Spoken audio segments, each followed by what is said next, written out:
thing is not expected. But I want to quickly point to something else, lady and gentlemen. Despite the fact that the overwhelming number of Jamaicans support wholeness and toughness, it's frightening that such a large number of Jamaicans still do not wish to take the vaccine. How does one explain that anomaly? I would love to hear from the pollster. Janae?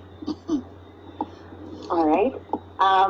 The data is pointing us to two things in response to that question. Firstly, those persons that have articulated more trust in those two personalities of the party that are at the sort of the face of the COVID-19 response, the Minister of Health and the Prime Minister, those persons who articulate that they trust them to manage the pandemic response have a more positive take on the vaccine, on its safety in particular, and a greater willingness to take it. We also saw where proportionately more persons who identify themselves as JLP supporters were also more willing to take the vaccine, right? Far more than those persons who identify as PNP supporters, and far more than those persons, almost double the proportion of persons who do not identify as being affiliated with any particular party.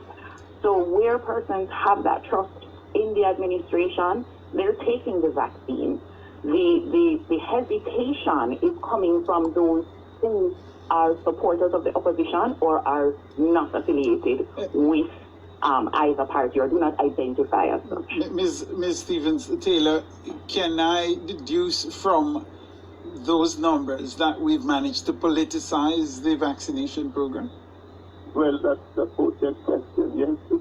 The numbers would suggest that political affiliation is having influence on persons' willingness to take the vaccine.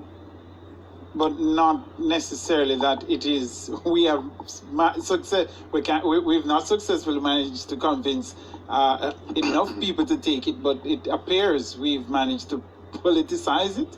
That's not coming from the ruling party. As I said, the numbers suggest that the current administration has managed to do a very good job of convincing their base to take it, which means that persons are weighing that decision on whether or not they trust in what the administration is telling them about the pandemic as a whole and about the vaccine itself. All right.